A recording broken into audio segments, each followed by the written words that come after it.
एक ही रास्ता है, जीतन राम मांझी की पार्टी हम, वीआईपी पार्टी मुकेश सहनी और ओवैसी, ये तीनों जब मिलेंगे तब सरकार बन सकती है। राजनीति में सारे रास्ते खुले रहते हैं। कांग्रेस पार्टी शिवसेना के साथ सरकार बना सकती है, तो मुकेश सहनी या जीतन राम मांझी वापस वहां क्यों नहीं जा सकते हैं? ये संभावनाओं का खेल है और राजनीति में कभी ना नहीं बोलिए। प्रधानमंत्री जी ने बयान दिया है स्पष्ट कि मीडिया तो पूरा एजेंडा चला, अब मीडिया एजेंडा चला है ना।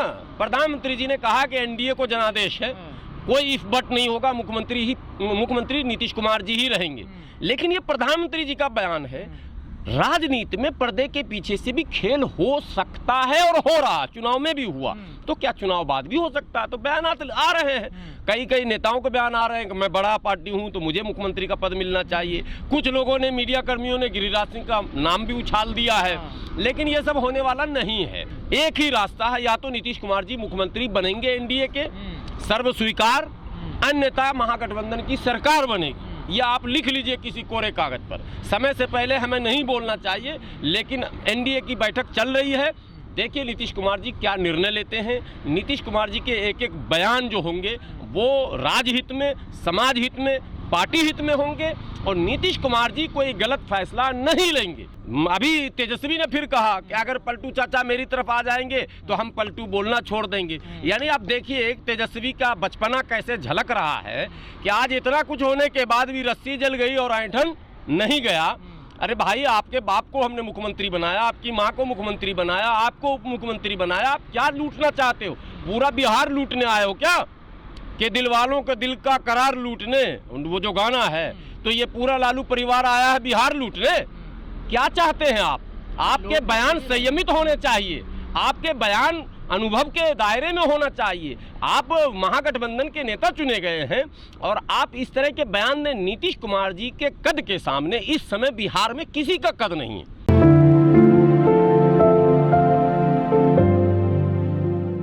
पहली बात तो मतदाताओं को मैं कहना चाहता हूं कि आपने कितनी बड़ी भूल की। आज उप मुख्यमंत्री तेजस्वी ने, कुर्सी चली गई, सरकार गिर गई, मगर तेजस्वी ने नीतीश कुमार जी की बात नहीं मानी। नीतीश कुमार जी ने कहा था आप इस्तीफा दो, पहली सरकार की बात कर रहा हूं 2015 में, और आप जाकर सारे प्रोसेस का फेस करो और जब आप क्लीन होना तो आना। आपके पास विकल्प था कि आप किसी एक मुस्लिम चेहरे को उप मुख्यमंत्री बना सकते थे। तेजस्वी ने नहीं बनने दिया जी। और जो आरजेडी के बड़े नेता थे अब्दुल बारी सिद्दीकी, उनका नाम तक आ गया, लेकिन तेजस्वी ने नहीं बनने दिया। गठबंधन तो टूट गया लेकिन उप मुख्यमंत्री बनने नहीं दिया। इसका मतलब कि आज भी अगर तेजस्वी यादव मुख्यमंत्री बनते हैं तो मुसलमानों की उसमें कोई भी भूमिका नहीं होगी, जबकि वोट 70% मुसलमानों ने तेजस्वी यादव को, महागठबंधन को वोट दिया। उसके विपरीत महागठबंधन के मुस्लिम प्रत्याशियों को यादवों ने बिल्कुल वोट नहीं दिया, नकार दिया। इसीलिए 11 बजे ही नतीजे चेंज होने लगे और सबसे पहले हार की सूचना आरजेडी के कद्दावर नेता अब्दुल बारी सिद्दीकी की आई, जहां 50,000 से अधिक यादव वोटर्स हैं और वोट इतना कम आया कि लगा ये कि सिर्फ मुसलमानों का वोट नहीं मिला। तो गद्दारी यादवों ने की, मुसलमानों ने नहीं की। 70 से 80% मुसलमानों ने वोट दिया। लेकिन एक मिनट, अंतिम बात, यही मुसलमान 20 सीट पर ओवैसी साहब लड़ रहे थे, अगर वोट दे देता तो आज जो परिस्थितियां बनी है, उप मुख्यमंत्री सर पटक के जो है मुसलमानों को बनाना पड़ता और ओवैसी की पार्टी को बनाना पड़ता। यह अंतर अब दिखने लगा है। हम लोग विरोध करते हैं, सांप्रदायिक राजनीति का विरोध करते हैं, आज भी कर रहे हैं। वैचारिक रूप से मैं इसका कायल नहीं हूं कि सांप्रदायिक राजनीति हो, लेकिन दुर्भाग्य से पूरे भारत में धीरे धीरे जो पोलराइजेशन है वो तेजी से बढ़ रहा है। और महागठबंधन का नाम है, अगर प्रत्याशी मुस्लिम है तो उसको हिंदू वोट नहीं दे रहा है, इसका क्या मतलब बनता है? फिर हम आपको वोट क्यों दें? नहीं समझे? यानी हम पोलराइज होना नहीं चाहते, आप हमको कर रहे हैं। और सिर्फ भाजपा नहीं कर रही है, आरोप भाजपा पर लग रहा है कि वो जो है ध्रुवीकरण की राजनीति कर रही है। लेकिन जब महागठबंधन का उम्मीदवार है और MY का नारा है तो सिर्फ M और Y के जमावड़े से सीट निकल रहा है, लेकिन नहीं निकल रहा है। इसका मतलब कि M तो साथ में है, Y साथ में नहीं है। और ये चीजें और जगहों पर देखने को मिलेगी। तो एक तो वहां के मतदाताओं के लिए चेतावनी है, आने वाले दिनों में इसका ख्याल रखिएगा। दूसरे कि तारिक अनवर ने जो ये बातें कही कि ओवैसी को हम बढ़ते देखना नहीं चाहते हैं, तारिक अनवर साहब आपके चाहने न चाहने से कुछ नहीं होगा। आप स्वयं तो चुनाव जीत नहीं सकते, अपने उम्मीदवार को चुनाव जिता नहीं सकते, तो किसी के कद को कैसे छोटा कर सकते हैं आप। देखिए, नीतीश कुमार जी एक परिपक्व अनुभवी नेता हैं। बिहार में इस समय जितने भी राजनेता हैं, रामविलास पासवान जी थे, चले गए, स्वर्गवास हो गया। लालू यादव जी जेल में हैं और शरद यादव जी रिटायर हो चुके हैं। जॉर्ज फर्नांडिस चले गए। तो कुल मिलाकर इस समय मौजूदा जो अभी बिहार है उसमें अगर कोई राजनेता है और ख़ास करके समाजवादी विचारधारा में कोई राजनेता बचा है तो वो नीतीश कुमार। नीतीश कुमार जी बहुत ही अनुभवी, कम बोलने वाले, ज़्यादा सोचने वाले, ज़्यादा करने वाले नेताओं में से हैं। कभी भी उन्होंने अपने काम का ब्रांडिंग नहीं किया। आपने देखा होगा कोरोना काल में तमाम राज्य की सरकारों ने बड़े बड़े होर्डिंग्स लगाए, काम कम प्रचार ज़्यादा।